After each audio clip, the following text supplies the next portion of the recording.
Assalamu alaikum rahmatullahi wa barakatuh. My name is Abdurrahman and I'm from Britain.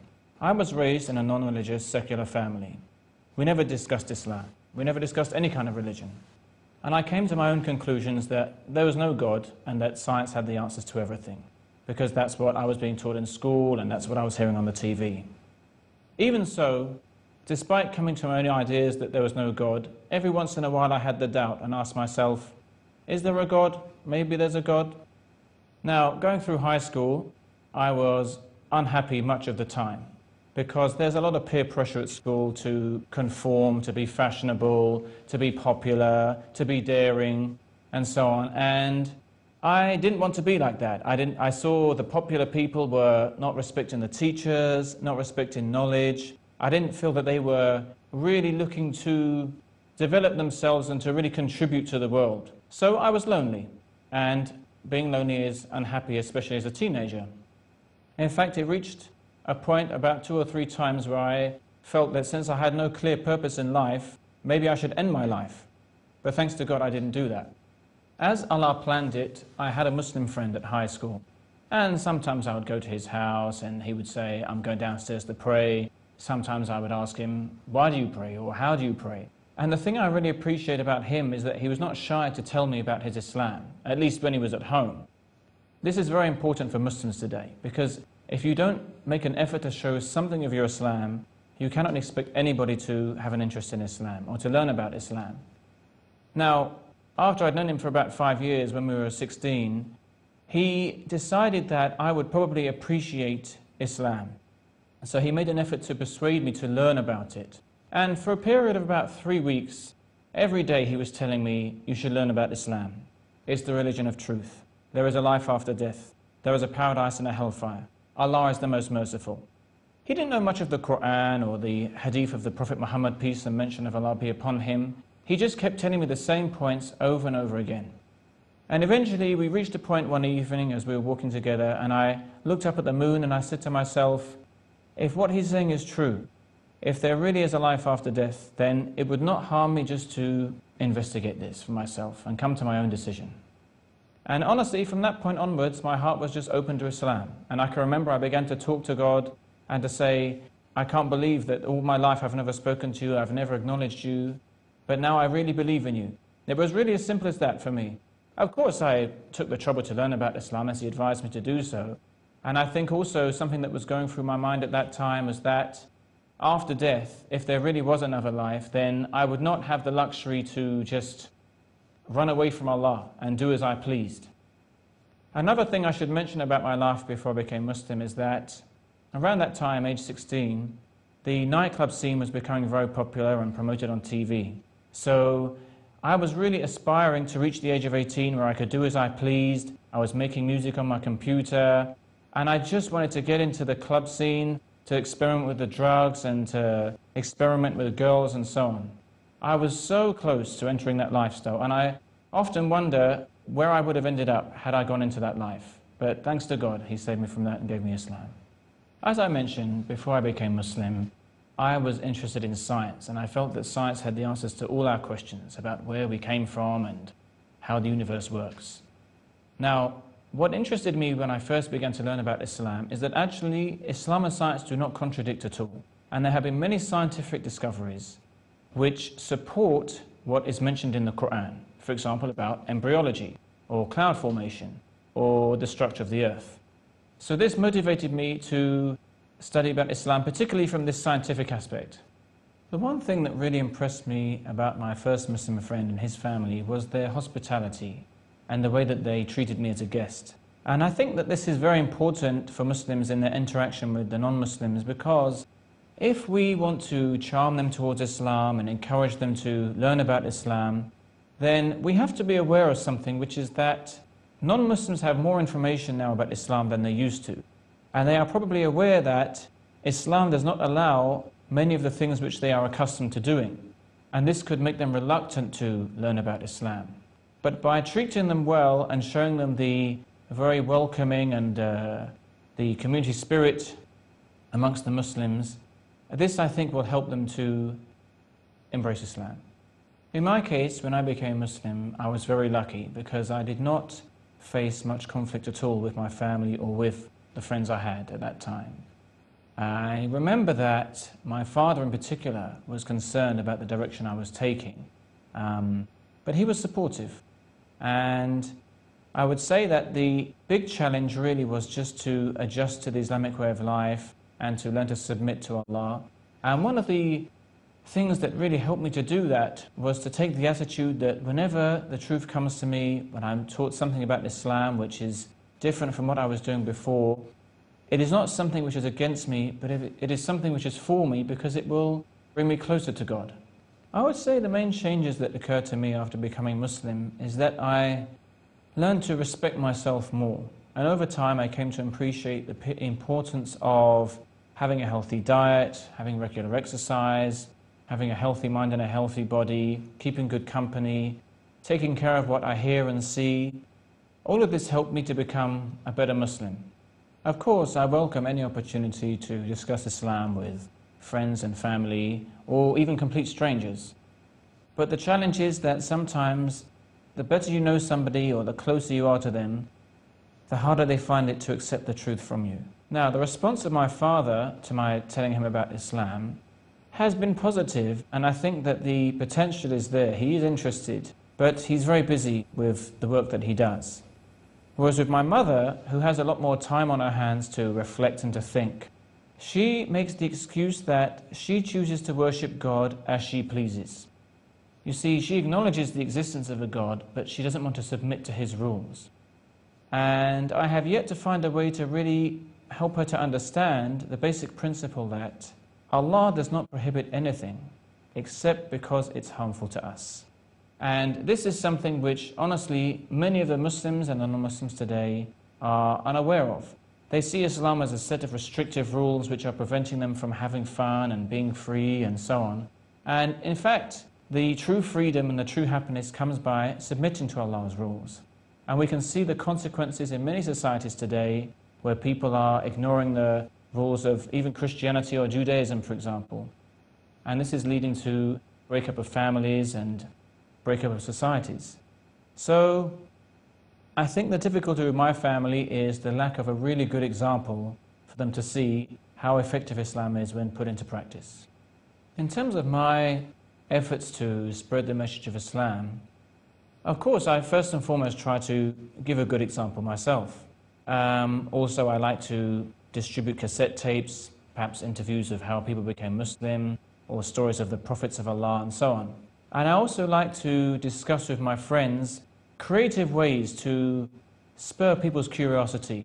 For example, leaving a piece of paper with a few questions about life in maybe a phone booth or on a table somewhere, so that someone might pick it up and it might just have a few questions which encourage them to learn more about Islam.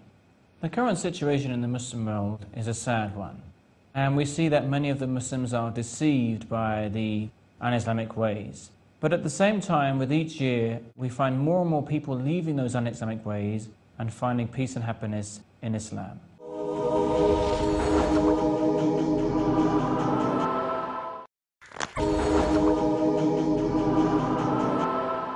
The media today portrays a very negative and false impression of Islam.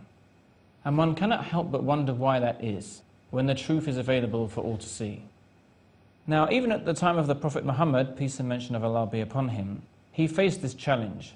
People would describe him as a liar, as a soothsayer, and many people were forced to ignore those claims because his example was so contrary to what was being said about him. So likewise, our response to the media onslaught against Islam today should be to present the best image of Islam that we possibly can. The message that I would like to convey to the Muslims today is that your religion is your flesh and blood. And that's Allah tells us in the Quran, what means that He doesn't want harm for us, but rather He wants to purify us and complete His favor upon us so that we may be grateful to Him. And as He also tells us in the Quran, what means, it is in the remembrance of Allah that the hearts find rest. So I really want to stress that you can never escape from Allah the Most High. So instead of continuously trying to run away from Him and somehow avoid Him, face up to the fact that He is not looking to harm you. He just wants you to worship Him so that you can have the honor of seeing His face in the paradise. So please, be prepared for the inevitable meeting with Him. When I began to learn about Islam, I was fortunate to meet many Muslims who were enthusiastic to spread their religion and to give me books to read and so on. And what impressed me the most about some of the books I was given was their constant reference to the Quran and Ahadith of the Prophet Muhammad sallallahu alaihi wasallam.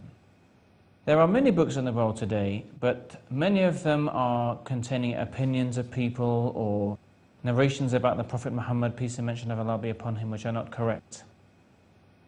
Now we come to the story of how I actually took the Shahada and became a Muslim formally. I had been studying Islam for perhaps 2 or 3 months, and it took me some time to build up the confidence to actually enter Islam formally. Even though I had begun to pray to God and to even fast in Ramadan very early on, but for some reason I never felt quite ready to accept Islam formally. So eventually, towards the end of Ramadan, I went to the mosque and I invited my Muslim friends to come and be with me at that time. And of course, the process of becoming Muslim is very simple. You simply testify that none has the right to be worshipped except Allah, and that Muhammad is His slave and messenger. But what happened after that was somebody suggested that I say some prayers for the Muslim world, because I had just become Muslim and therefore all of my past sins had been forgiven. But what nobody told me was how to actually conclude the prayer. So I prayed and I prayed some more and I prayed even more than that, and I must have included almost every Muslim in my prayers in one way or another. And then I paused because I ran out of things to say, and somebody subtly hinted that we conclude this prayer in your name, O Allah. And after that, people were impressed that I had managed to pray for about 40 minutes. It may surprise someone that a boy born in a non-religious family could have an innate love for his Creator. But actually, Allah creates each person initially upon the fitrah, or the natural disposition. And then his parents may turn him into, for example, a Jew or a Christian. So the heart always has a desire to worship Allah. And I remember a nice story which is worth mentioning here about a doctor. I think he was in London, and he treated a Muslim patient. So he asked that patient, "You seem to be a Muslim who is practicing your religion. I'd like to ask you something about Islam," which he did. And the Muslim took the opportunity to ask him, "You are a doctor and you're a very wealthy man. Are you happy?" And the doctor replied by saying, "Well, actually no, sometimes I'm very depressed." So the Muslim asked him, "If you wanted to give comfort to your eyes, what would you do?" And he replied by saying that I would look at something attractive. And the Muslim went on to ask him, "How would you give comfort to your ears, or how would you give comfort to your tongue?" So then the Muslim asked him, "Does it make sense to give comfort to your eyes by listening to something enjoyable?"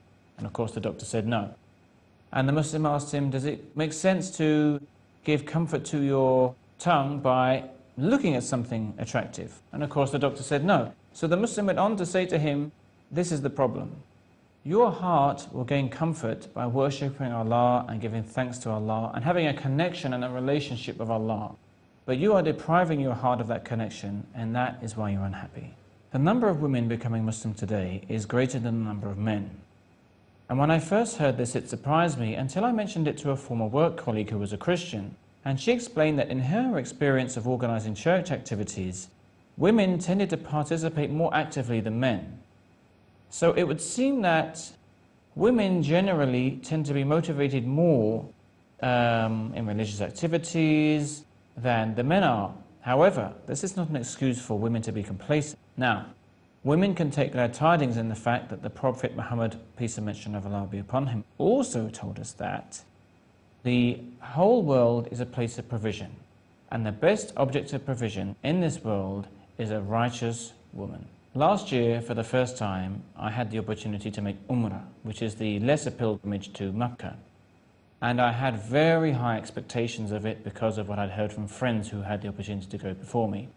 I would say the greatest benefit I got from making the Umrah is that I felt very, very close to God, and I felt I could confess everything to Him since I was so close to His house, the Kaaba, and I felt completely sincere. I felt that I could confess all of my faults to him and ask him to purify my heart and help me to rectify my ways.